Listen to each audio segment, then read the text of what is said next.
because he would work at night and I would be in the morning. So he would start the edit. Then after I came back from work, I would finish off the edit. So there were times where we would double team the editing. Yeah, go to bed, wake up. I'd start editing. I'd go to work. She'd finish editing. And then we do it all again, man. And it was a 2-job system. 3, 2, 1.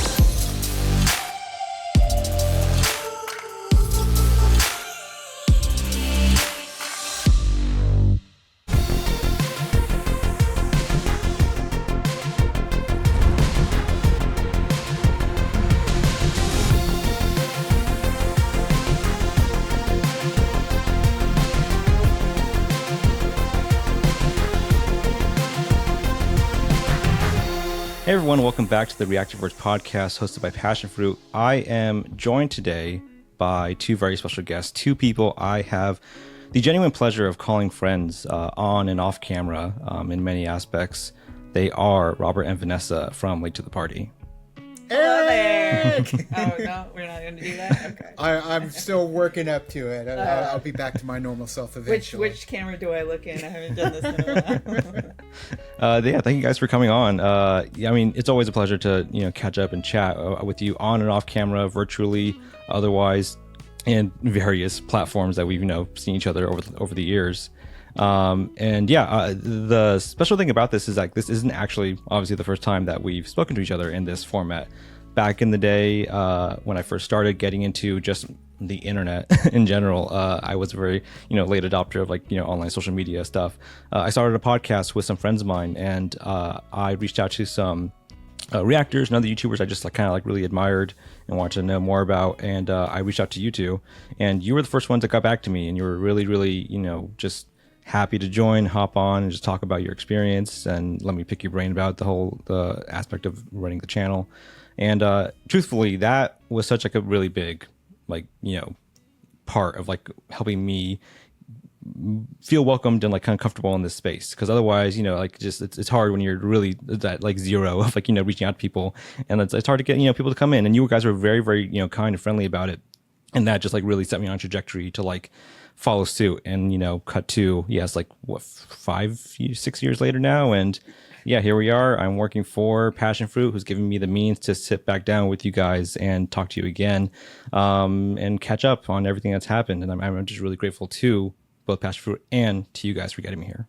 Full circle, man. And funny enough, man, you were one of our first, if not the first podcasts that we'd ever been on at that point in time as well, because nobody asked us. And then there was a couple of you guys, Tim Lundy, as well as you, ended up asking us back to back. And it was we made it, people are asking us to come on their podcast and actually talk. And being with Nerd Chronic for the very first time, I remember it like it was yesterday, shoddy cameras, horrible lighting for both of us. And because we weren't set up for any sort of live stream stuff, we did everything with the camera at our couch. So, doing something like this was new to us too. So it's crazy how we've, come full circle to a point where so much has gone on just with our lives, either together or separately, to the point where, man, we've come a long way. Sure have come a long way. Although it feels like it hasn't been that long, but it's been a decent amount of time. Sure. And you talk about the confidence too, when you end up talking to somebody, you feel like you can hang in the space. That's how we felt too, when you can just immediately converse with another creator and all of a sudden an hour is done and you're like, dang, that was actually kind of easy. It really does kind of make you feel a little bit better about being able to be in the space and hold a conversation, and especially with strangers that you've never met before, and keep the conversation going. Maybe they think I have something to say. Yeah. And the next thing you know, we're friends. Yeah. But yeah, and we felt that way too with many other creators. When you first meet a creator that in your mind you look up to, John Schnepp, I would say, was the very big first creator that we got to meet and hang just conversation wise with, to the point where he wouldn't let us go. He's like, hold on. And then he'd go do his thing and he'd come back and continue the conversation. Because we were trying to be curious, like people were coming and we're like, oh, we'll just leave. He's like, nah, just stay. So. But it does really help you, build up your confidence and experience in the space. Yeah. Exactly. Yeah. And like you said, like so much has happened since then, since we, talked in this sort of format, to each other, to the world, lots of different, developments. And I kind of wanted, to get into all of that, catch up with, some of what's happened over the last several years, but also retread a little bit for those who may not have, seen our old interview. And I want to kind of touch back on some of those old, classic questions and stuff. We'll probably link to the original interview in the comments, but here I want to go back and get back to the start. A reboot, so to speak. Yeah, exactly. So something I didn't ask actually when I first spoke to you guys in the first interview was how did you two meet? That was actually something that I've been curious about. We talked about it very briefly, I think, one time when you visited, but otherwise, I'd like to hear the full story. Well, it was one sunny day. It was pretty hot. It's Arizona. Yeah. I mean, it's always hot here and sunny. But we met at work. We both worked at the same Best Buy, which no longer exists now. But yeah, I was actually, funny enough, because you started working there a couple months before I came back, because I was gone for military training. And so, but then when I came back, I remember like, oh, we've got some new faces. You were working at Home theater. Home theater. There, I was trying to remember where you were. And then I worked up at the front, and then we just had a conversation. It's really what it comes down to. Funny enough, it came down to a conversation we had about music and the music that he had in his Zune. he was rocking a Zune at the time. Yeah, like Peter Quill. And I was like, that Apple stuff. I know some of these bands. Yeah, quite a few of them. I had quite the selection in my Zune. In fact, my Zune was quite a conversation starter. Yeah. I remember, like, I was working in home theater. I hadn't been there for very long, maybe, like she said, a couple months. And I just remember there was this new girl who I hadn't seen yet, just walking up the main aisle of home theater or of Best Buy. And the way it was, like, home theater sat in the very back, but there was an alleyway right down the middle to the front of the store. And I just remember her walking up, and it was like, so I married an axe murderer. There she goes. I didn't know who the hell she was. And then I just remember Dave, the guy that was working with me, is like, yep, that's Vanessa. Don't know where she's been. This old guy who always had his arms crossed. And then I was just like, oh, and then I ended up talking to her shortly after, because she was a cashier at that point. Yeah. And the conversation got rolling with my Zune in hand. Yeah. And the music choices that I was very much into back in the day and still am into. Yeah. I mean, that Zoom would probably still be a good conversation starter today. If I knew where the hell it was, man, I kept losing. They made them too small, the wafers. Because he lost one, and then I got him another one, and then he lost that one too. That's so small, man. I couldn't, like, the first one broke, and then the second one I lost. It was just a wafer, but damn, I really wish I still had that thing. I mean, I get it. I've gone through multiple iPods in my day, so I get it. And then that led to a concert. We ended up going to, I believe it was like a festival that we have KFMA here. Day, it's called. And the Deftones were headlining, and Day to Remember, a bunch of different bands. Sick Puppies. And we went to that concert. Because we're like, oh, let's go see Day to Remember. Sure. And went with some friends, and I just remember lifting up Vanessa as she crowd surfed all the way to the front. I did do that, yeah. Yeah, and it was a good time, man. That kick-started the friendship that has been going strong for like 13, 14 years. It's been a while. Yeah. Since I last saw you. Well, it's funny. It's funny that, music was the sort of mutual, love that you guys shared to start with. But movies is such a big part of the mutual love that you have for yourselves, but also for, between us and everyone that I think we know at this point in our circles. And what was that like, I guess, like discovering that sort of mutual, understanding of like film and like just being able to, share those lived experiences from like movies that you knew growing up? Dude, I would say it was Inception that kind of like kicked it off because of the conversations we kept having about Inception. It was like a never ending conversation that we would have, or at Funny least enough, I dreamt we that I actually did. never saw Inception together. We went separately. Yeah, we didn't see it together until it was on like Blu-ray. Yeah, and he bought a copy and I bought a copy, and we just kept talking about it over and over again about like the way that we interpreted things and like Easter eggs maybe, or like this is how it went. And then after that we like started going to see movies more and more and more, and we realized that we just kept like staying for a really long time like outside the theater just talking about the movie. And then talking about other movies that we loved, that comparing it to those type of movies. And then that's when Doctor Who came into play, and we would just, speculate and analyze and talk about the timey-wiminess of just, television shows like Community, The Office, right. And, just really getting into it when it came to the conversations. And that's really... Right, to the point where it's like we would go with friends and then they'd be like, all right, we're leaving. And like they would have been talking with us too, but then they still left and we were still talking about the movie. Yeah. And that's where we realized, like, I still remember too, we were in our apartment in the living room because we ended up getting a place together, like separate rooms, and we were just, living together. And we would just have these conversations in the living room and then I remember saying, like, we should really like turn a camera on us when we have these conversations, because we got a lot to say. And eventually we did. Yeah, and which led into the, what we have now, the channel. When you started that, though, were you familiar with, reaction channels before that? Or like at least even like just the movie space of like, pundits and reviewers such as that? Oh, yeah. We were fans of reactors first before we got into the space of reacting. So like the Real Rejects, they were one of the ones that we would watch. Funny enough, we watched a ton of Doctor Who reactors. Those were kind of like the main ones that we would watch all the time, especially because I feel like it was around the time when they were doing the 50th anniversary for Doctor Who, and there were so many reactors doing it at that time. And we were just like, that's so much fun. Yeah, it was. Yeah.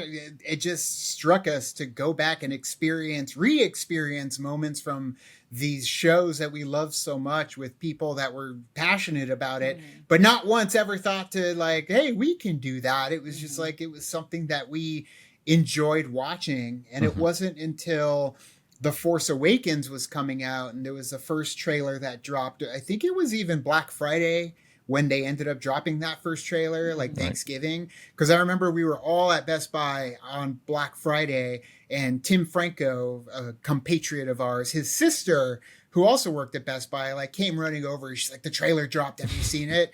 And I was like, no. And I ran to the back room and I ended up like watching it on a little phone screen, the very first trailer. And then from then on, dude, like we were just eating up every reaction we could get our hands on to see them react to that specific trailer. Right. And then remember when then Star Wars Celebration happened that year and they had the full-fledged trailer. We were watching everything that was coming out of there. And then at that point we were just like, I think it was the year too that we were going to go to D23.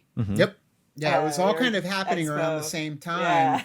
Yeah. And we had the camera gear. I didn't realize, I didn't even think about it. We had the camera gear because Best Buy is dumb and they pump money into things that they probably shouldn't have in the first place and then kill the project and just take it as a loss. I don't know. Yeah. But it worked out for us because they ended up getting, quite a bit of camera gear for free, even though they dissolved my position shortly after, but let me keep the camera gear. Yeah. And so we had the gear to be able to pull it off. And if it wasn't for other YouTubers out there sharing, this is something I think like we should get into. I just don't know how to convey it properly, but sharing what do you use? How do you do it? What's it like? What's your setup? Yeah. Cause funny enough, I think it was it was a video that we watched of Casey Neistat.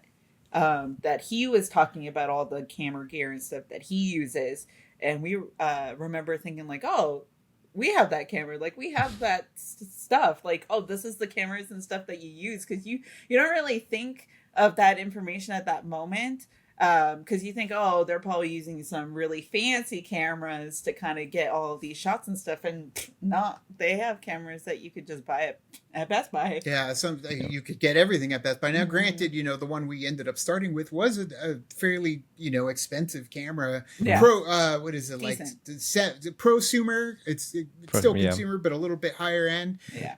But it's something to work up to. I mean, a lot of people are very successful with just, $120 webcam. Yeah. So like the Logitech. Or iPhone, Or the iPhone. And do Yeah. everything post, when in your editing. The hardest part is the editing. That's just the thing that you just need to know how to do. I feel it's like not Eric even hard. knows that. You're speaking to the choir over here. Right? So it's like so many people just don't know how to do it. And Yeah. if they knew how to do it, more people would get into it. And if it wasn't for other channels that we watched, like Casey Neistat, Adam the Woo, sharing what they were using, the Tim Tracker, where they kind of mentioned the technology side of things, then you can, kind of piece it together for yourself, what you need. And then it really just comes down to doing it, turning on the camera and going out and shooting, because that's the hardest part. We talked about gaining XP and cutting your teeth and learning how to become comfortable and confident.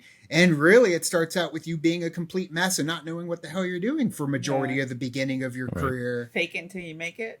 You have to. Yeah. You have to. I remember rolling into Old Tucson Studios at Nightfall. Now, if you look up Nightfall on Old Tucson Studios on YouTube, we're like the top videos there for Nightfall, which is their horror event that they do. But the first video we ever did, man, we had no clue what we were doing. Aimlessly I mean, wandering. it's still on the channel. Yeah, it's still on the channel. Nobody watches we it. We did one. Yeah, it's true. I think is it the very first video that we ever did was us like waiting in line at for D23 to wait in Hall E, Yeah. just so that way we can get into the big panel for the beginning of the day. And then after that, I think we kind of just didn't. It was kind of overwhelming at that point a little bit. And so we kind of stopped a little bit for D23, but then we turned it on when we went to Disneyland. So it's a work in progress, and you can kind of see, like, as you go along, that you will grow, and consistency is key. So don't be afraid to fail, because you're gonna fail quite a bit in the very beginning. Cringe. Sure. And Eric, you've been there for many of the times where we whip out the camera and it ain't nothing, right? We're talking in front of crowds of people, or an arena, or what is it, like the theaters when we would do like the Schmodown, and we're doing reactions in front of everybody. Right. Like, it was no thing at that point, but in the very beginning, man, it's rough. It's something you do have to kind of work through to get to that point. Yeah, and that's the time to experiment. That's the time to kind of cut your teeth on, like, you're trying things out. Some things don't work, you learn from it, you move on. Speaking to some of the creators on this podcast itself, a lot of them say just like that's the best time you can stumble, because no one's watching you, at first. Like, you stumble, you get along the way, you can refine it once people are sort of, coming and seeing what you're doing.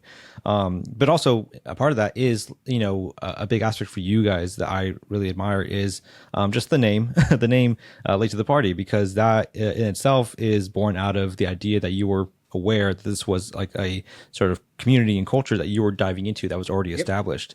And but that doesn't deter you. That didn't deter you from starting it and wanting to establish your own voice in it.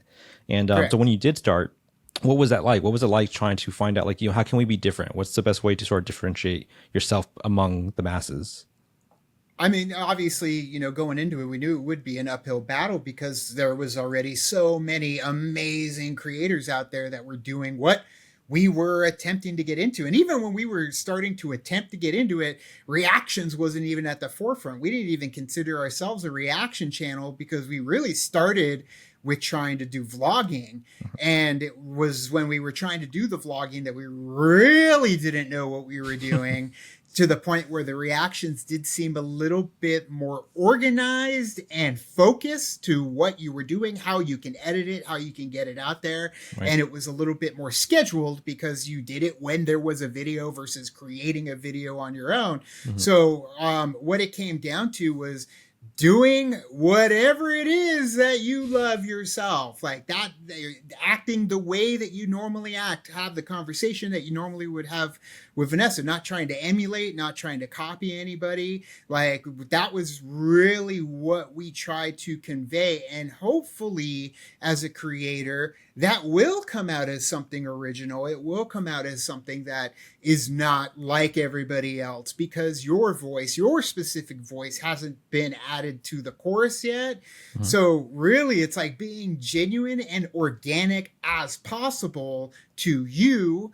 And hopefully that'll come across as such to the viewers. And luckily it really did. Like we added our own voices, our love, we shared our love, our quotes, our references, stuff that we would get. Because guess what? Even though you're sharing a reference that some people might know, the fact is that other people, as minimal as they may know that quote as well. Mm-hmm. And that's what links you. That's what connects you to that audience. Cuts. The deep cuts. So I think that was essentially what we tried to go for, was like, if you think it's too deep of a cut, like, don't worry about it. Say it. Like, say it out in your videos, because there's maybe one person out of the thousands that watch that get the reference. But man, that one person build up that audience. Yeah. That one person is going to feel seen because, you know, they got the reference. So I think that's what we did, where it was like, you know, references from like Weekend at Bernie's, or, you know, the Hot to Trot that I throw out, and every random, you know, randomly I'll get one person. Sure. Yeah. And it's like, that's what us and Tim and Tim's sister Nicole, that's what we all do, is just throw out these random quotes. Fluent in movie quotes. And if you don't know the quote, that's okay too. Yep. Don't have to act like you know the quote. Just find out what it's from, and then watch the movie and enjoy it, and then you can start quoting along. Although sometimes I will miss a quote and be like, that's from that movie. You're like, wait. It is. So sometimes I miss him anyways. So it's fine though. Literally being yourself is probably the most original thing you can do. Yeah, I think my favorite really off the cuff quote that you guys had one time, I forgot what video it was in, was for Good Burger. It was, you're going in the grinder. You mess with Kurt and you go into the grinder. I forgot what it was for, but when you said that, it just caught me so off guard. Sure. And I this thing that sucks is I am getting older and my brain doesn't work as good as it used to. And so I'm forgetting a lot of references and quotes. And I feel like it's only hurting my brain, you know, to keep forgetting some of the quotes out there. But luckily, Vanessa's you're getting so more input. Yeah, more that's input. True. There you go. More input. Need input. Nice software. But Better Late Than Never helps. Like the series that we started with, Better Late Than Never, watching older movies, because it's a movie that either one of us hasn't seen or both of us haven't seen. And that is such a great refresher for me when it's a movie from like the 80s that maybe Vanessa missed, and we're watching it. It's like, I completely forgot about that quote. It like refreshes my brain on a lot of those quotes from movies back in the day to help me be able to muster up that knowledge and that memory from something that I loved and quoted so much as a child. Yeah. But yeah, that it's just ways to keep the brain active, keep it moving, because that will get, you know, the juices flowing essentially. Right. And yeah, you mentioned Better Late Than Never, and that was just like, you know, a new aspect that you brought to the channel once you guys were sort of moving with this. Was there a point, I guess, at any point you can recall, where you felt like, hey, we have traction on this, like we have an audience that seems to like what we do, we could start experimenting a little more, doing something, you know, and like start dedicating, you know, some real time to this? Yeah. Honestly, when it came to Better Late Than Never, and Better Late Than Never is a reboot essentially of the original Better Late Than Never that we did years ago. Because we did trailer reactions. We did retro trailer reactions. This is before we realized movie reactions would end up being a thing. We should have just been doing movie reactions back in the day, because that's where we really would have done a good job. But Better Late Than Never and Late to the Party, man, it's a way of life. We definitely were slow on the uptake, but the traction we saw with Better Late Than Never, of people wanting to go back and watch people experience and talk about retro movies, older movies, vintage movies. Like that right there was gaining some traction. And unfortunately, you know, the pandemic ended up hitting, and our producer, Travis, who had arranged the Better Late Than Never and all that, couldn't really be part of it as much as we wanted. And it is very time consuming because you're filming like 5 or 6 reactions in a row that we would spread out over a period of time.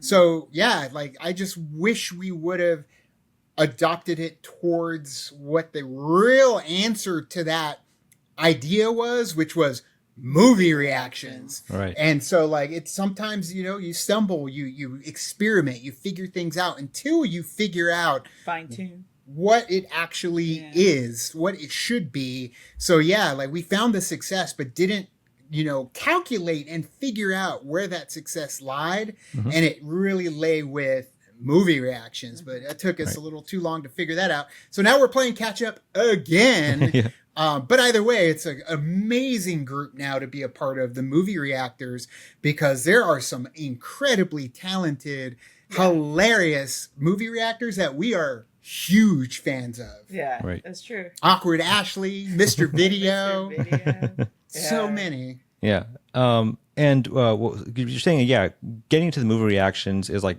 obviously such a, lateral move for you with what you were doing. But the time it took to commit to that is like very, very deep. And for the first several years of the channel, you were managing the channel and still committing yourself to a full-time job. And so that balance was like a really important factor in like what you could do, how much time you could spend on it. And what was that like? I guess that era of like, trying to maintain this while also trying to pay the bills, so to speak. It's a 2-job system. Yeah, there were times where if we were reacting to stuff, he would work at night and I would be in the morning. So he would start the edit after we were recording stuff. He would start the edit, and then after I came back from work, I would finish off the edit. So there were times where we would double team the editing for certain things because we had opposite schedules. And then I'd get back at 11 o'clock at night, and then we would film right. whatever it is we needed to film. Show reactions primarily, that took the longest time. Trailer reactions if they dropped during the day. And then, go to bed, wake up. I'd start editing. I'd go to work. She'd finish editing. And then we do it all again, man. And it was a 2-job system and still kind of is. I mean, for her, for the most part, because she still does have a full-time job. And she doesn't have to touch the editing, though. So she hasn't had to touch editing. It's been a while since I've edited something. 2020, July, whenever I ended up doing this full time. She hasn't had to do editing, so she gets to come in, watch something, and then go and live her life while I'm over here, plugging away. We just finished filming our editing. We just finished editing our reaction to John Wick Chapter 4, and it takes, as you know, Eric, and everyone, all the other creators that do this, it takes a long time to get the portion of the movie into reaction form to get it up to YouTube so others can watch it. They don't block it, and then you have to go fine tune it again. So It's definitely an incredibly time consuming thing. So imagine doing that and you're working 2 jobs. Right. So there were times where we would upload something and then go to work and then blocked. And then you got to wait 8 to 10 hours before you can get back to it to try and edit it down and try again, because it takes a while to render, upload, all that. And it's just, you got to have patience. It's the passion that really drives you and keeps you from giving up, man. Because so many, I could see why so many creators jump into it and then they just stop after a while. But it isn't something where like we feel like an obligation. It's weird because it is an obligation in the sense that we have to do this, but it's more if we're compelled to do it. It's not like, oh God, I got to go shoot this. It's like, no, I have to shoot this. Right. Like I have to shoot it. I have to edit it. I have to get it up. Like it's a compulsion to get these reactions out in a timely manner. Yeah. If you need to take time though, if you need to rest, absolutely do it. The audience will come back for it after if you need it.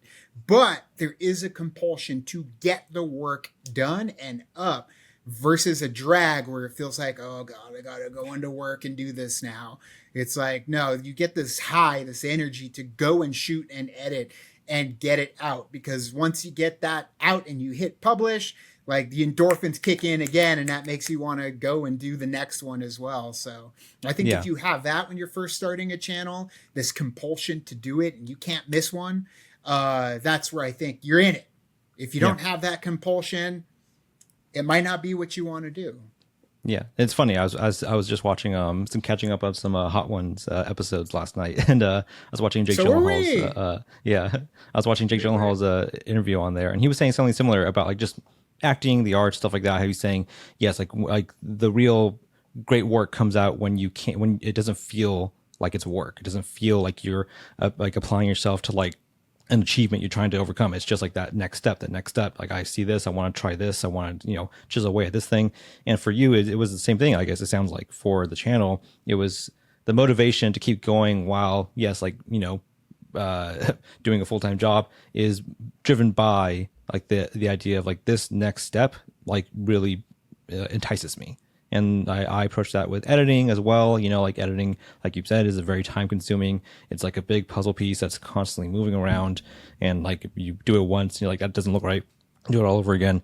And that step-by-step process is what like a good motivator to like just, keep yourself in the game, so to speak. And for you, Robert, like when you were still working that full-time job and before you were able to, jump over to the full-time commitment for the channel due to a massive global event that we all know of. What was I guess in hindsight, what would you say the obstacles were, before you were able to make that jump? Like if you wanted to be full-time for the channel, what were the obstacles you were considering in your head that you had to kind of like overcome or like meet to do that? The biggest one is I needed to make through the channel what I would have made from the job. So it really does come down to income when you're going to switch over. You got to pay the bills, like you said. Mm-hmm. And so if you are not making what you were making from the normal job, it's essentially I'm sacrificing 2 jobs to have 1 job. Now, granted, having the 2 jobs, you got extra income. It's a little bit more liquid. You're able to do things that maybe you weren't able to do before, save up some money, which is definitely a must. Save up the money, especially when it comes for taxes time, because you got to pay all the damn taxes for YouTube. Yeah. But that is something that was the big goal, was that this YouTube channel needs to be profitable on the level of what it is over in the main job. Mm-hmm. If I'm able to get rid of this job and still make what I was making from that, now it's like we each have a job and you could still pay your bills, and I'm not having to break my back over the editing and having to go to work and come back and do the same thing. So once I reached that goal, then it came to the point of, well, now I'm going to fight for what I believe I'm worth at that job to see if it is something that will benefit me profitably more to the next level, to where I could still put in that kind of work and break my back, but get paid what I believe I deserve there to do this. Right. And after fighting and trying, and a very, very profitable year for the company that I was working at, they said no. And they said no multiple times, even though I had gone through the ringer for them during that global event, and our job was by far the most profitable because of the global event. They said no. They gave me a coffee mug, which is a great mug. I love that mug. But that's what they said.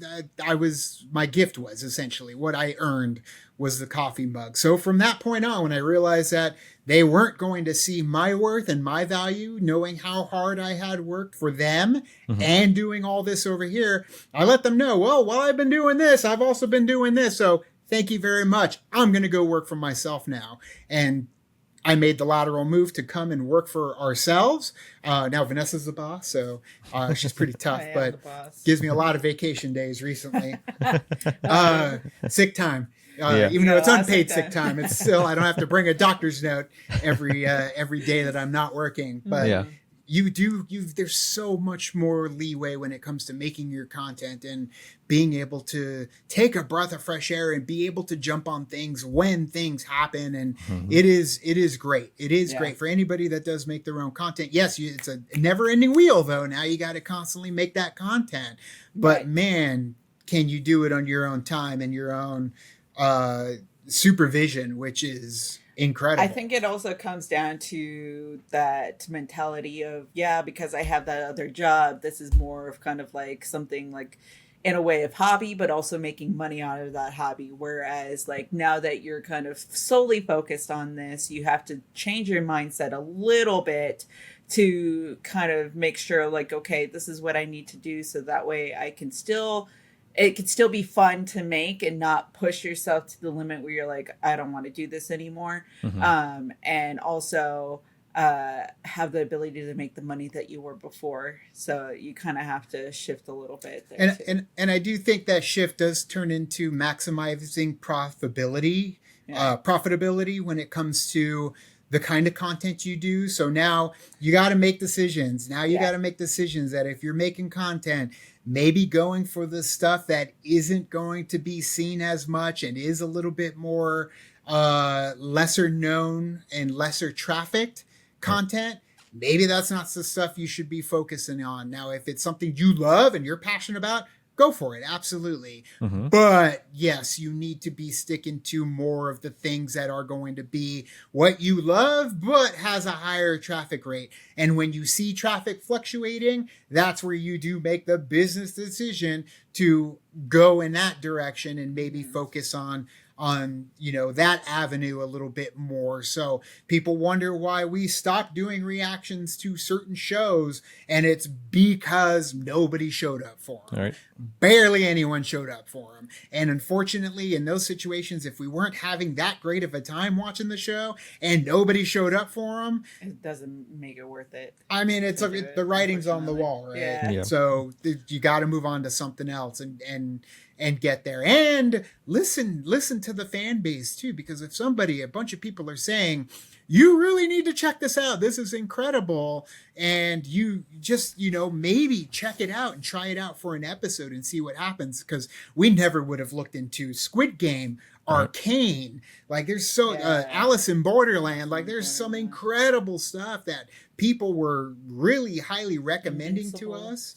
That we, which one? Invincible, yeah. That they were recommending to us, but we didn't, at the time, there wasn't really anyone reacting to it, but that ended up changing, at least when it came to Arcane. And I know Kat and Sunny just went through Arcane themselves. So you never know, man. There's some of these shows out there that are amazing. Granted, sometimes you do have to take a risk on certain things where you think it could happen, but then it doesn't. And then there are other times where you kind of are like, nah, that's not gonna work, and then it does, and you're like, oh, I gotta get on it. Try it for an episode. That's the thing, is you try it for an episode, and if you liked it, if you had a great time with it, keep going with it. And if you get halfway through and you end up hating it and nobody's showing up, then you make the decision to stop. You're the boss. Yeah, I mean, you have to look at it with like an algorithmic sort of perspective, like but also for yourself, to make sure that you're still being entertained. You're not just dedicating yourself to like, what's the big show that you may not be, enjoying as much. You got to have your own outlet on it. But the thing is, when you left because of that era, with the pandemic going on and everything, that was sort of a double-edged sword, because you jumped into it sort of because you wanted to commit yourself to the channel. But at that time, there was such a boom in terms of content that was coming out that would benefit the channel. Like there was, the new era of like Disney Plus shows, the new era of like HBO movies that were coming out, like just like all this stuff that was coming out, and that really just shifted the sort of streaming aspect of like stuff that would benefit creators and reactors down the line up until today. And so as you were expanding the channel for that, what was that like, I guess, having that new content, that new era of content happening right when you sort of needed it the most?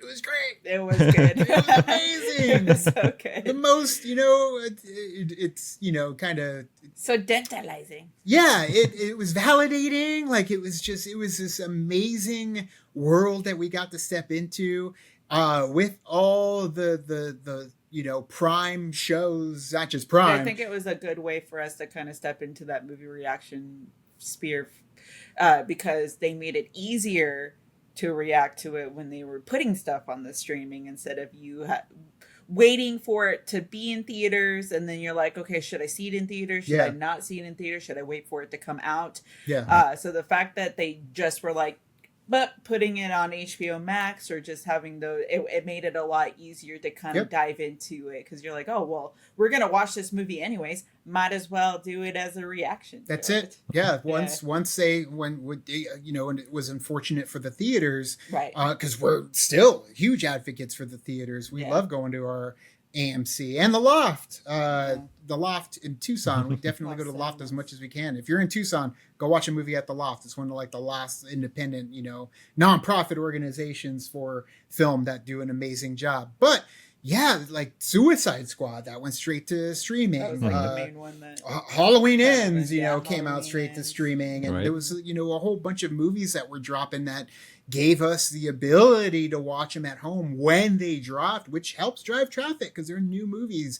And that still is kept up today because even movies like John Wick and Fast and Furious, like all these movies. There's a shorter amount of window now from when they're in theaters versus now. That could hurt a little bit in the way of like the theaters and stuff, because now you're kind of like, okay, well, if there's that short amount of time, right, we could just wait for it and then do a reaction to it. There's that double-edged sword again. So you got that the double-edged sword there. But here's the issue, man. It comes down to quality. Yeah. So one thing that we did see that ended up being the downside to the boom in the streaming and Disney Plus and all these other everybody having a way to pump out this content. The quality started suffering. And with the quality suffering, the numbers started dropping. So if you watch our reaction viewership to Loki or Falcon and the Winter Soldier and that stuff, WandaVision, when it first came out, and then you start seeing it later moving into Moon Knight and Hawkeye, like you see just this steady decline of viewership. Now, granted, there was a boom. It's because they kept more reactors, throwing it out there, which oversaturation of content, right? And quality was dipping. Our Star Wars numbers ain't what they used to be, man. And I do blame the quality in terms of where we went with that new trilogy. And granted, Mandalorian was badass. Everyone loved it, but it's a steady decline in viewership. Book of Boba Fett hurt it. So it's like they got to make quality if they're going to keep those numbers up. And the same goes for us. Ain't nobody going to want to watch you react to a mid-show. Yeah. It's got to be, it's got to be good. And unfortunately, there's a lot of crap. And they're scaling back. You're hearing all sorts of, rumblings in the background of what they're doing, canceling things, moving things. And I think it's the same thing that they're dealing with too, is because maybe they did see a boost because of the pandemic and everything happening during that time, and people were home. So what are you gonna do? You gotta watch. You're gonna entertain yourself. You're gonna watch TV. You're gonna watch these shows, and then now that everyone's kind of slowly going back and stuff like that, now they're seeing like, well, I'm gonna pick and choose what I watch. And you're putting too much stuff out there. Right. But if it was quality, man, word of mouth, people show up for quality. Yeah. And like Squid Game, dude, Squid Game dominated, but that's because it was quality and it was fairly simple when it came to the show that they put on. But if you've got quality, but you also have a bit of a shock factor to it too. That's part of the quality, I think. You threw a little bit of shock in there, but at the same time, a good story. It was Hunger Games, but it wasn't. So there was that elimination-based aspect of storytelling that people want to know who's going to walk away the winner, and that keeps you hooked. That's what competition. That's what drives competition and fandom around competition. They want to know who's going to be the winner. So it was very clever. But when it's just a mundane story that they're pumping out, especially with a lot of the big movies coming to the theaters are bombing financially. Mm-hmm. And it's just because nobody's talking about it. You don't have people, shouting from the rooftops. You know what they did shout from the rooftops for? John Wick Chapter 4. Yeah. That was one a lot of people were praising. And so that's the first one we're doing coming out of, my return to the channel, because we were away for like a month. But it's definitely, it's up to the studios to make that quality, and it's up to the reactors to have fun and enjoy it so the consumers want to come and watch you react to it. Otherwise, it all starts at the top and works its way down when it comes to the show and the movies. And unfortunately, the oversaturation has kind of made things a little mundane to the point where people aren't tuning in as much as they used to. So what do? We pivot. We do reactions to the old stuff that everybody loved that want to watch reactions to. Yeah. And it's doing okay. Some do better than others. Our Blues Brothers video, we had never seen Blues Brothers before, and it's amazing. Had so much fun with that. And that one's doing really well. Rocky Horror Picture Show, really well on our channel. So, you find some gems out there that you've never seen. We may not be like the real heavy movie reactors that haven't seen anything. Right. We've seen Back to the Future. We've seen the Star Wars movies. They get more of a boost because they get the movies that are the very popular ones. But unfortunately, growing up with those movies, you've already seen them. But we do have some gems that we've never seen. Maybe we need the Men in Black thing to go. We have seen Men in Black as well, all of them. So. Yeah. Well, I mean, you mentioned the saturation of things, not just for the movies, but for the space as well. And over the pandemic, there came the other boom of what, I affectionately call it the pandemic babies, of people who were at home and were just like, hey, I've seen this stuff. I have nothing better to do. I'm going to sit down and react to this movie. And they just start, and some of them, just shoot off, they just over the last couple of years, they just, rocketed, to 100K, whatever.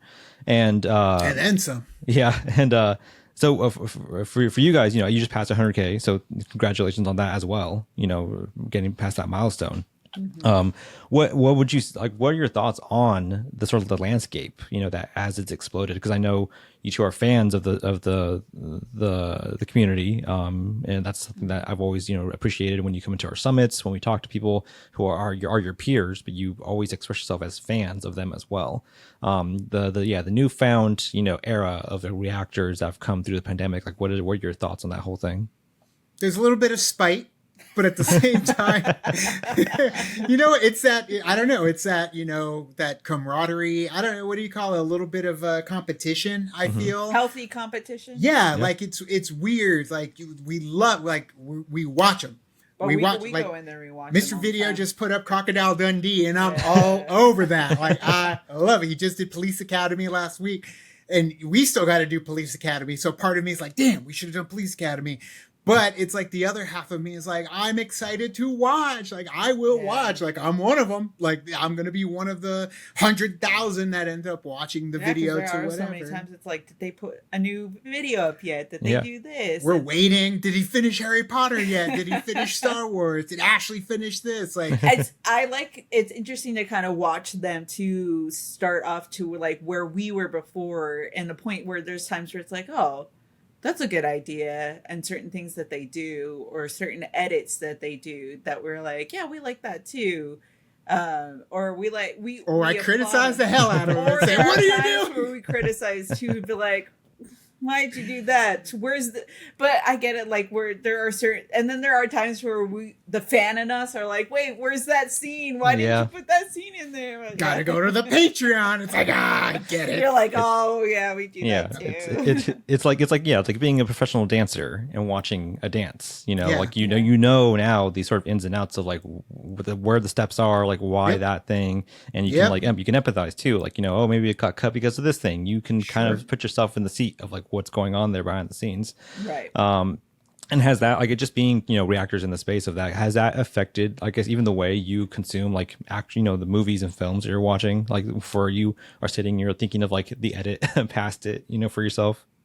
I mean, a lot has changed. I think with the Schmodown, a lot of how we consume movies and utilize everything has changed, because man, there is so much. I'm constantly compiling a list. We're constantly adding stuff to the list of things we've never seen. Stuff will be on the TV that normally I'd be oh, I want to watch this, but if she's there, I can't watch it because she needs to watch it still, and it'll add it to the list. Mm-hmm. When we're watching a movie, I'm constantly thinking about how I'm going to cut something that just took place.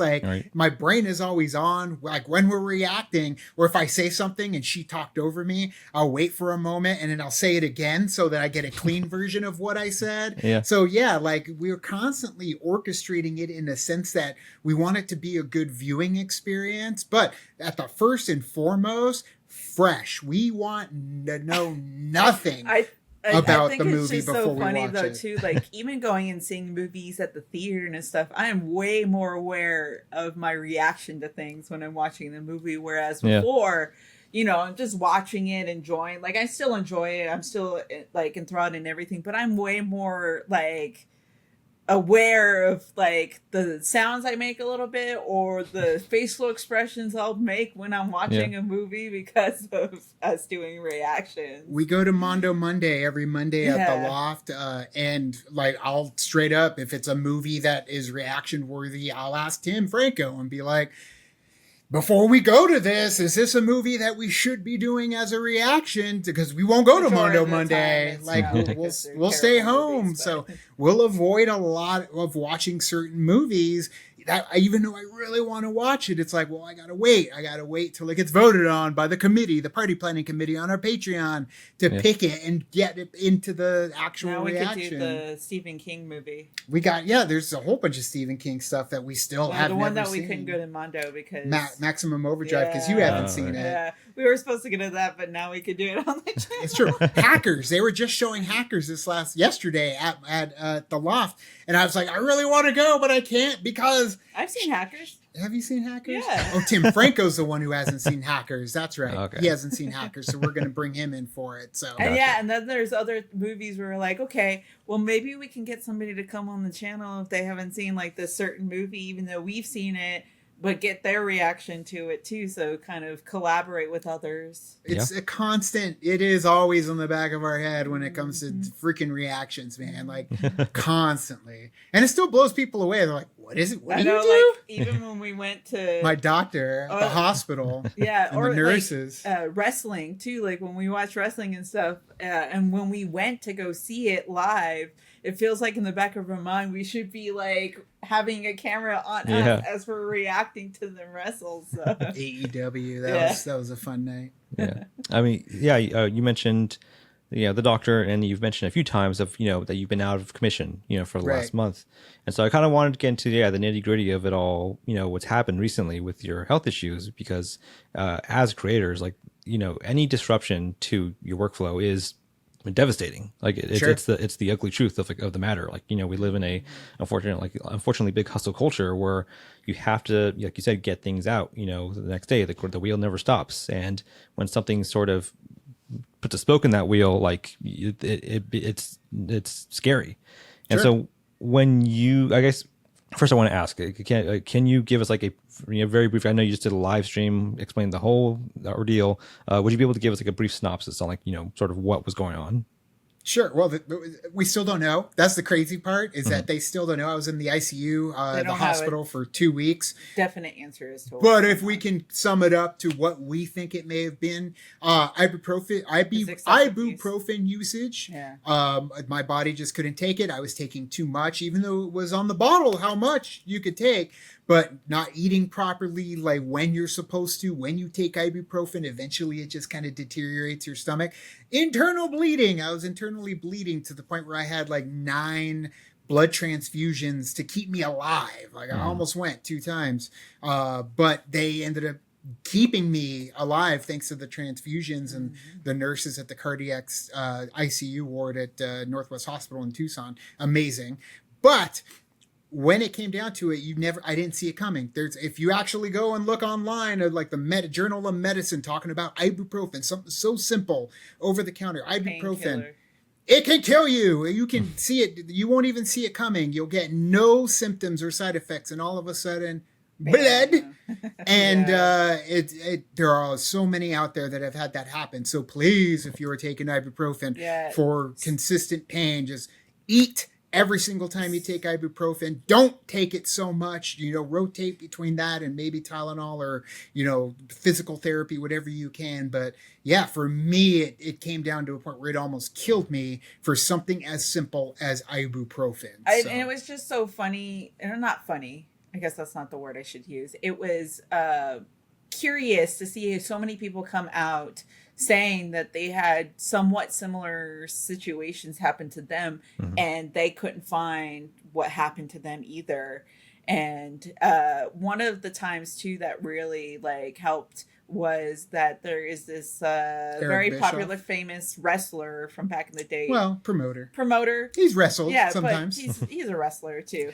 But Eric Bischoff, and he had the same thing happen to him too, and it was supplements that he was taking as well. So NSAIDs, like there's a specific type of drug that goes through and it can eat the inside of your stomach, your intestines, and all that. So just that's the only thing that I came out of this. I'm sure there's other people out there that is taking it all their lives and no problems, but just for me, it ended up being a problem. Also, donate blood, please. The blood saved my life. The blood donations that I received saved my life. If you are able to, please donate blood whenever you can. Because that universal donor right there. Universal donor. That ended up saving my life. It saved so many other people's lives, and there is a deficit. They need more blood, so please donate. Right. But that's what happened to me. But yes, I was out for 2 weeks and then some, because I still had the rest after the fact. So it's been like a month, and we're barely still getting back to it. Slowly getting there, because you still have to rest. I would say unless you're really ahead of your workflow and you have stuff banked, eventually it's going to catch up. Which you probably should do that. But we didn't. Like our workflow is typically although we kept always like, we should back it up. Trailers you can't. Trailers you can't. No. New movies you can't. Right, but better late than never. Better late than never. We could have had a something to fill the gaps, but unfortunately we didn't. And for any content creator, man, if that takes you out, you're done.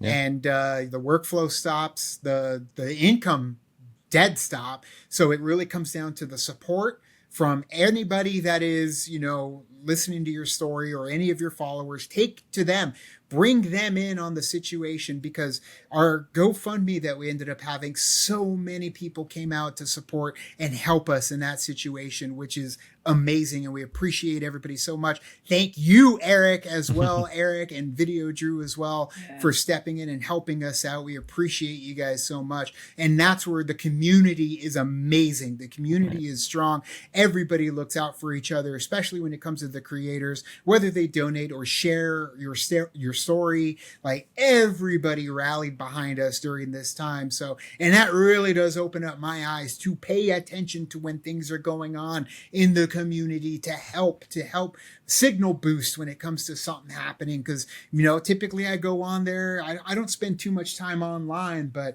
now it's like I'm going to be looking for anything like that to help people, to signal boost. And I'm also going to donate when I'm able to donate blood. So I just came out of this situation with my eyes open a little bit more to how incredible this community is. Even though we already knew it was, we've seen what some of the amazing things they've done in the past.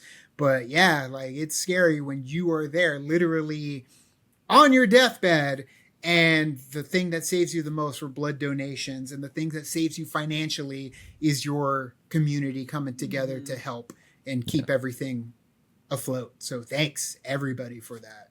Of course. Like you said, it's very important to, one, like you said earlier, take care of yourself, beforehand, so you don't hopefully get in this kind of situation. But two, yes, when you're able to do this and build an audience and a community behind you, it's comforting. It's comforting to sort of summon that sort of support when you need it most. And it's not something that I think any of us want to do. It's a very American sort of issue, right? Because I was talking to Sonny from Kent and Sonny, and we spoke off camera about it, about health insurance and stuff like that. And he was like, "Oh yeah, I forgot you guys don't have health insurance over there." And so for creators abroad, they might have better means to it. But for yourself, when you're in the ICU, when you're sort of laid out and you think to yourself I'm going to be here for a while, your mind starts to turn of like crap, I'm going to miss this thing, we're going to miss out on this thing, the channel's going to go the flat, and you can't help but start to think of the algorithmic perspective of what's happening. Was there ever a point, I guess, Robert, for you, and for Vanessa, where you when things got very serious, were you that you freed yourself of that? You're like, you know what, this is not the most important thing in the world right now. I need to focus on myself and the health. I mean, there's a reason why we're called late to the party. Yeah. And I said it earlier. It's just, you can push stuff off. You don't have to be first. You don't have to be at the forefront. You can absolutely take your time and hit up everything that you missed, especially in our situation. When it came down to it, we can't go and do a review and do a screening for a movie, whatever it was, Across the Spider-Verse. All right. It's going to become a reaction now, and more than likely we'll do better as a reaction than just a straight up review. So we were able to procrastinate and push it down the line to still make it something that we could turn into something profitable for the channel and something fun, a great experience for us, which is watching it together with everybody else. But yeah, you have to surrender. You do have to surrender. Otherwise you're going to drive yourself crazy if you don't let go of some of that stuff, especially in a situation where I was helpless. I was in an ICU. We even at one point were like, well, we could maybe film something right here in the bed. And it was like, no, like, it's just, you can't do that. Trailer dropped or something. Sure. But yeah, at that point you're just kind of like, no, you need to rest. You can't do that to yourself.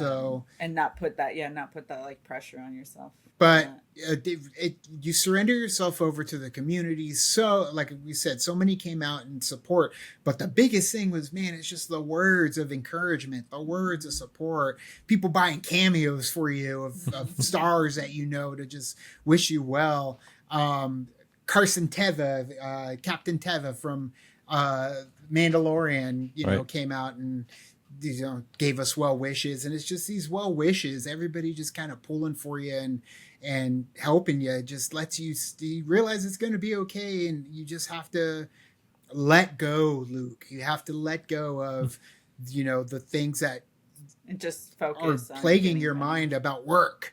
And I think that was one of the things that it took us a while to learn as well with the channel, is when you're able to disconnect when you need to disconnect. When it came to the Schmodown, man, we felt like addicts. Like, there were so many episodes, we couldn't miss one. We didn't go out because we had to do this, or we rushed home to do it and then go. Like, we put ourselves in this, like, we let that compulsion to do it, like, overtake us.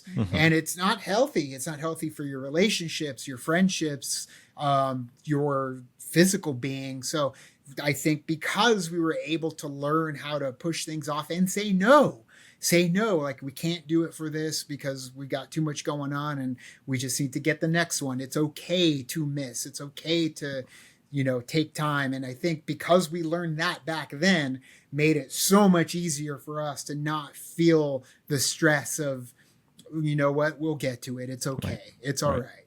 And it helped a lot in this situation. That makes sense. And now that you're back, what was it like getting back into the swing of things? Like, is there any permanent adjustments you're kind of like applying to your workflow to, like, moving forward because of it?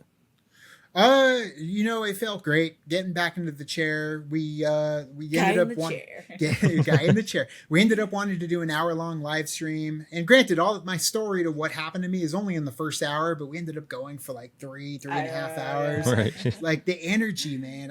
I'm anemic with iron deficiency because of all the transfusions and stuff. So I'm definitely taking it easier. Water, it's been nonstop water for a month now. That's it. That's all I'm drinking. And that really, it comes down to just, not breaking your back. Go lay down if you need to. Take a rest if you need to. Not overdo it, where we would film maybe 2 movies back to back or multiple shows back to back.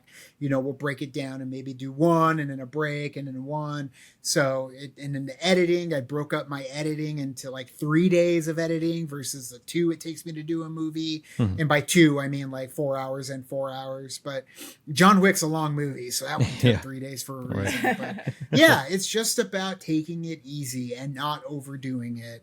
And that's really what I think more people need to do anyways when it comes to doing the work.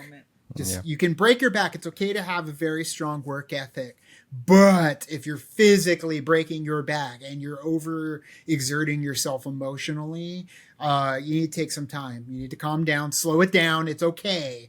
It's okay. I see some of these movie channel reactions, man. They're doing 3 movies a week. Whew. I don't know how, but they're doing it, unless they have editors, which kudos to you. Yeah. We're all in-house over here.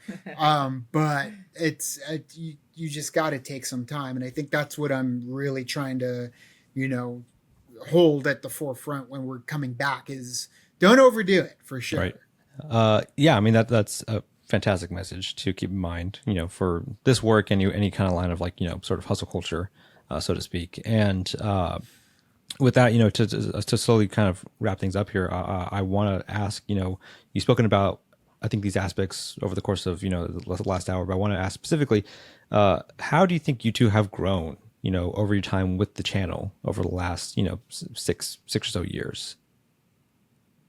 Confidence, man. I think it just comes down to the confidence and knowing when to say no, knowing when to see your worth and see your value. I feel like the channel really did help me see that, because for the longest time in my whole life, I was always just kind of the yes man who did everything to please you, to make you happy, work-wise. It was always me bending over backwards for others and taking advantage of when it came to my work. And eventually, through the channel, through growing up and just the experience of being able to work for yourself and work on your own and see what you're able to create, and the results aren't always financially. The results are the experiences, the people, the opportunities that end up coming your way, to the point where you can say, no, thank you. Like, we appreciate it so much, but I don't need this, like the thing you're trying to give me to promote or whatever for your channel. Right. Like it before, it was like, yeah, okay. Like, I felt bad saying no to somebody that told me to hold up their water bottle in the video and they would put some code in our thing. Like, over the time, it helped me develop some sort of confidence in that aspect, the business side of things, and in my work, to know that what I'm putting out there is going to connect with somebody, no matter how many viewers we do end up getting on it. It's like, I know there's somebody out there like us that enjoy what we're doing, and that's the audience that I'm making it for. And time and time again, they keep showing up, and I love it. Whether it's a shirt that we wear and they connect it to it, or a quote that we say, it's just, I'm very confident when it comes to us just being us and doing our work and having a success, just in the sense that people enjoy it and have fun. I think the major one that I've noticed is the way that we articulate what we want to say on screen, on the camera. Whereas at the beginning of when we were first starting, you say what you wanted to kind of say or react to it, but it's still kind of that learning curve of like, I know what I'm saying in my head makes sense, but like, how am I going to convey that to where other people are going to be like, oh yeah, okay, right. I get what you're trying to say. Because, you talk to friends and stuff, you don't have something there that other people are going to be watching at that moment. So your friends will know what you're saying because, they understand what you're talking about because you've talked to them so many times. But it's like, over time, I felt like we articulated better of the words that we're trying to say in our videos and certain things, and making them cleaner versus saying like, well, we needed to say in a big roundabout way. We just cut to the chase of what we want to say. Right. So that is probably one of the bigger ones I've noticed. Yeah, and I think those two go hand in hand. Just confidence, articulation, that whole thing, just being comfortable, sort of in your own skin and knowing your self-worth, like you said, Robert. And you kind of answered my final question to wrap things up, which is, beyond any financial or monetary value, like, what would you say is the most rewarding part of the channel for you?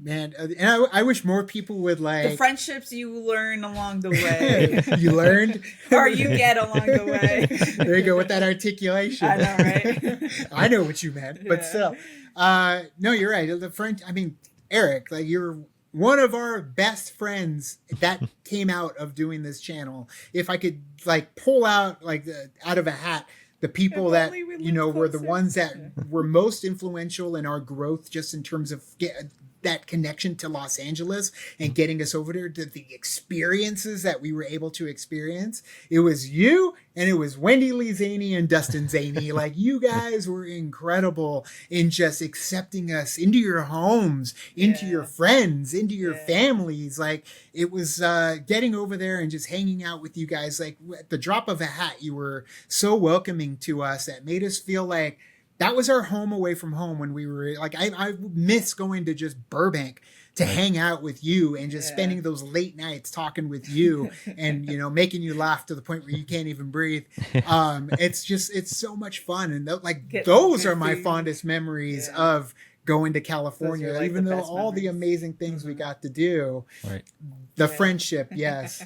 But yeah, for me, and I wish more people would say it, but a lot of people are like us to where they don't comment in the comment section. They end up watching and then they move on to the next video. Like, we're notorious for that. I know, too. We gotta, like, as much as we say, like, we're a fan of these people, we like watching reactors and stuff too, but we were more of like the silent fans, where we would watch, but we never really commented and stuff, and so that's probably a thing that, you know, we need to get better at, going in and commenting and stuff, because they're like, oh yeah, because then you have those conversations again with them too. But what I was saying is that I wish more people that do find those quotes and connections with us on the things that we say, that they would say so in the comment section, because the ones that, like, that is what makes our day. Like, when we throw out something and I'm like, did anyone get that reference? And then like 3, 4, 6 months, a year later, somebody's like, oh, I got that. I'm like, oh, okay. Like, that's what makes our day. I always love it when like there's something that I say that I'm like, I chuckle at myself, and I'm hoping that other people will chuckle. And then, of course, you know, in the comment section, that was great. That was so funny. You're like, okay, now I feel better. it comes down to, and what I notice is like, my shirts, the ones that I love, the ones that I pick. I've got, you know, Weekend at Bernie's shirt. I got Son-in-Law. I got Biodome. I got Hackers. And it's like, those get that kind of love. Those get the people who are like, is that a Hacker shirt? Hack the planet. Like, they threw out the little quotes. Viva los Biodome. And I'm just like, okay, that there. But yeah, like, to me, that is the most rewarding, is when somebody connects on a quote level. Because I feel like that's where I made my friends, man. The friends that I have the deepest connections with are the quotes. California goes bankrupt. California, California. Exactly. Stand up, Dad. Take a bow. Quoting, man. Eric and us have had many, many long nights of quoting, and it's great. Yeah, you wouldn't believe the last time you guys were here. I think we were just up till like 5 a.m. just doing quotes and hanging out. Poor Eric still had to edit after that too. Thank you guys so much for coming on. I have our final questionnaire, which is inspired by the James Lipton Inside the Actor Studio type questionnaire of the proudest questions that he has at the end of the show. So it's 10 questions, kind of just down the barrel type of answers. You can each answer, so about 20 answers total. So let's get started. The first question would just be, what is your favorite show? The Office. The Office is my favorite show, but if we're thinking about like something currently, Ted Lasso. Okay. I love Ted Lasso. The Office. Always The Office. I didn't even have to think about it. What is your favorite film? Titanic. It's still Titanic. I mean, it's pretty relevant right now, but yeah. Titanic. Mine jumps around like crazy. It's always used to be The Usual Suspects, but you know what? I'm gonna say The Burbs. It's just it's been a comfort movie for me so much through the hospital stuff. So The Burbs. True. Yeah. What stresses you out? A lot of things. Getting in trouble. Yeah. Or thinking I'm going to get in trouble, or did I park in the wrong spot? Like that. Getting in trouble stresses me out. Yeah, getting in trouble stresses me out. But honestly, and it's kind of ironic that our name is called Late to the Party. Being late to anything, stresses me out. Sure. It's fair. It's ironic. Yeah. What helps you relax? The Office. Music. The Office. The Office. Taylor Swift. The Office helps me. I agree on The Office very much. It's a very good comfort show. It is. What pastime outside of film and TV do you enjoy the most? Dang. Playing video games? Yeah. Reading? Sure. I get so bored. Like, it's weird. I get bored of video games so quickly now. I like playing the Switch, so. Yeah. I mean, video games has always been the one. I would say like riding bikes with my friends. I don't do that anymore, but I did it like crazy in the past and it was amazing back then. But now I just get tired thinking about it. Yeah. So yeah, we'll say video games. Like reading. If I find a good game, like I'll dominate that thing and I love it. True. Video games. And reading. I like reading. That's good. What is your guilty pleasure show or film? Ooh. Hot to Trot. I love Hot to Trot. And people think it's probably so stupid, but I just watched it again like a couple days ago. It's for free on YouTube with ads, but it's free on YouTube if you want to watch it. Hot to Trot with Bobcat Goldthwait and John Candy. I don't really have a guilty pleasure, but I mean, I'll TikTok. Yeah, on TikTok. I'm on TikTok a lot, but I guess the first Tomb Raider movie, I'd watch that a lot. Yeah, you really love those Tomb Raider movies. Not the second one, but the first one. Okay, the first Tomb Raider movie. What would be your dream profession besides reacting, or what profession you have now? Dang. I wish I was really smart.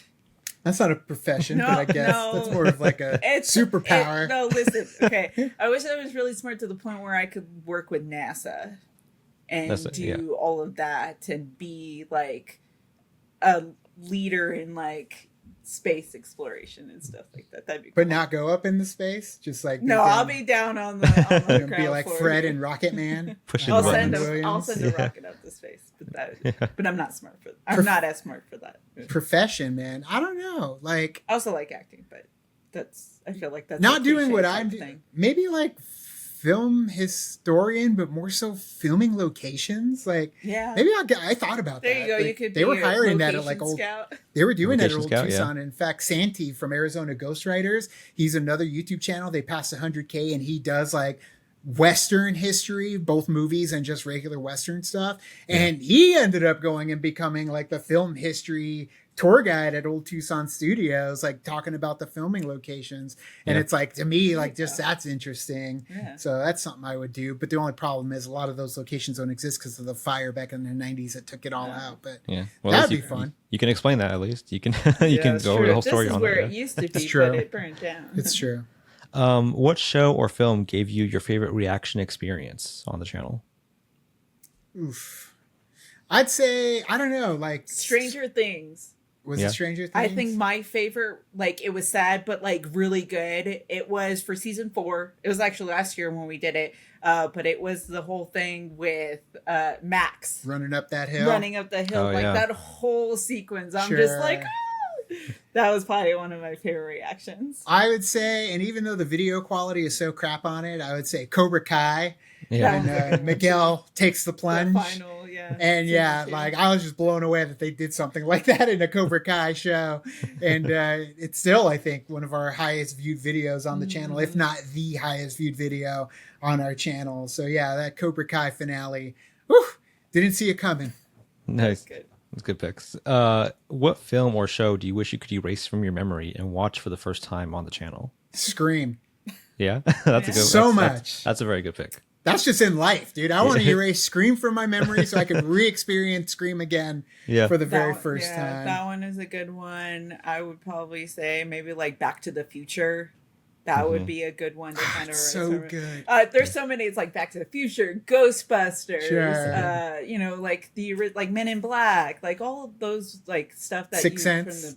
Sixth Sense. Yeah. Like the ones that have like twists too. Yeah. For me, that's always been my answer to that type of question is Scream, dude. Yeah. I still remember that first night I saw that first movie. Yeah. I would love to re-experience that again. That's I would share that opinion with you. That'd be great. A final question: what advice would you give to your past self when you first started the channel? Get into YouTube. Do YouTube. Get into YouTube earlier. So, when you think that you can't do it, you can. And don't be late to things, I guess. So as far as like content and stuff. When I was in 6th grade, I was actually a critic for the Tucson Citizen, which was our local newspaper, which was a pretty big newspaper. Tucson's fairly big. And we got to go watch movies and go to like advanced press screening, sit in the press area, then write a review about the movie afterwards. I would tell myself to stick with that, like keep doing that. That was 6th grade. And man, you know, we'd probably be on a Jeremy Johns level or something if we would have kept up with that. But it was always just something I did for fun, talking to my friends. But now I would say stick with films, stick with movies, talk about them, write about them, get it out there. Because, you know, we definitely probably would be a lot further. But that's just something that I wish I would have fostered, because a lot of people, you just watch movies all the time. Not my family. My family was awesome when it came to movies. Right. But, you know, that's something a lot of people would. Stigma back then, too. It's like, you're just watching movies. And it's like, but then you got to write about it. And now look, you know, we watch movies for a job. So it's definitely something I would have told myself back then. That, and don't drink soda. Just stick to water. True. Don't get addicted to soda. Very true. I'll have to take that to heart myself. Thank you guys so much for hopping on. Again, like I said at the start of this, it's always a pleasure just to catch up, and coming full circle on this thing really means a lot, just to have you guys back on to sit and chat and like go over like everything that's happened with both of us, you know, over the last several years. And I really, again, appreciate you coming on to share your wisdom with us. I was also going to say Clue. I would like to wipe from my memory. I didn't even realize you had the Clue pictures right behind you. So I love it. Mrs. Peacock was a man. But no, Eric, it didn't even feel like we're on a podcast, dude. Like we just love hanging out with you and Drew, or just Drew. Like we love hanging out with you guys and talking to you. So we appreciate it anytime. Of course. I'm sure we'll do it again soon. We will. We definitely will. Where can people find you? On YouTube, social media, anywhere?